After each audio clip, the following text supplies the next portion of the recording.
I would idolize him. That was my dad. I loved him more than anything in the world. And I looked exactly like him, so it was so funny because I would always tag along anywhere he wanted to go, I wanted to go as well. But as a military child, Ashley DeLeon shared her father with the Marine Corps.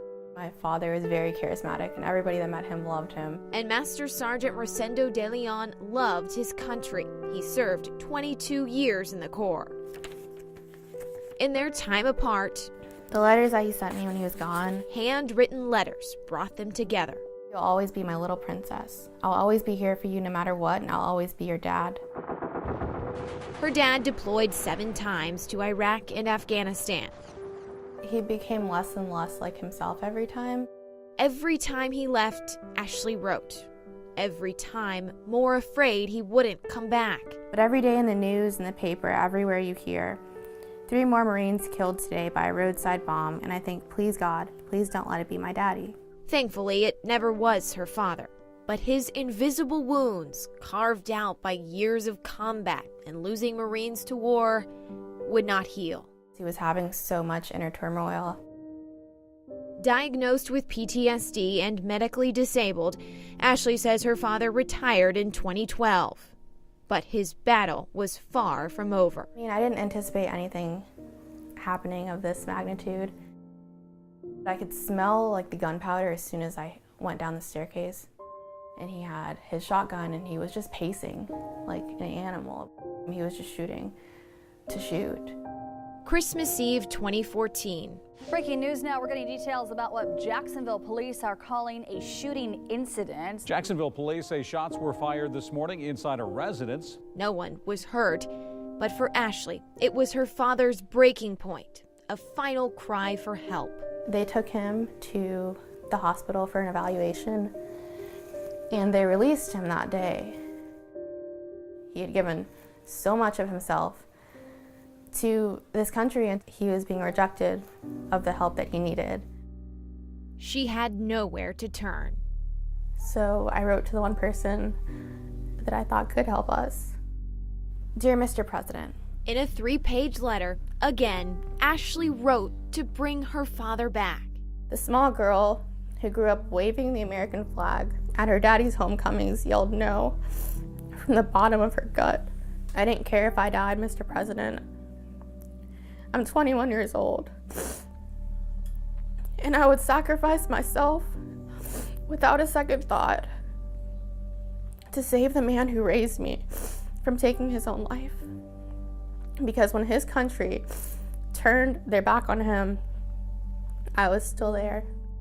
Ashley wasn't alone. This is as tough a letter as I've received since I've been president.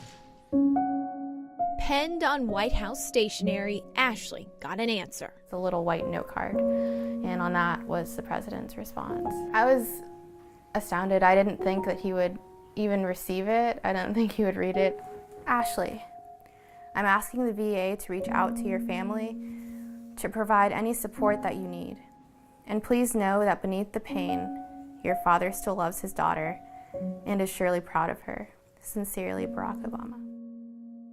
And the president wasn't done with Ashley's letter. I think of the college student who recently wrote me a letter on Christmas Day. He read an excerpt before signing the Clay Hunt Suicide Prevention for American Veterans Act. The law extends VA care for discharged or released combat vets. And she was writing, she said, to ask for help. Help her father find his way back. And I don't know if he knew I was watching, but it gave me hope. That hope was met with action. She says a VA representative did call. Everything I felt like got a lot easier. Her father finally got treatment. She wrote, I knew that my dad was still in there somewhere. He told me that I saved him. Hi Ashley, it's Mom and Dad. Just want to send you a quick video. My biggest regret is thinking that I had time with him. But we love you. Love you. Bye. Bye. I guess subconsciously I knew that something really bad had happened. It wasn't his illness that would kill him, but an accident. Rosendo was hit by an SUV riding his motorcycle in Jacksonville. just 5 months after her letter. There's no way that he's gone on all these deployments and this is how he's going to pass away. For Ashley, though, this isn't about her suffering. Not for my family, Mr. President, she said. I'm asking you to help the others, other families like hers. And she said, don't forget about them. And that's really what today's about. Don't forget. Because Ashley never forgot, her father was finally healing, a transformation that continued through his final days. The day before his accident, he actually shaved his beard off.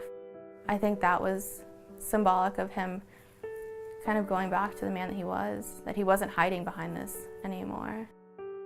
Ashley's story of loss is now one of hope. And if you are hurting, know this, you are not forgotten. You are not alone. You are never alone. Hope that a simple letter could save a man she refused to let go. I'll always be his little girl no matter how old I get.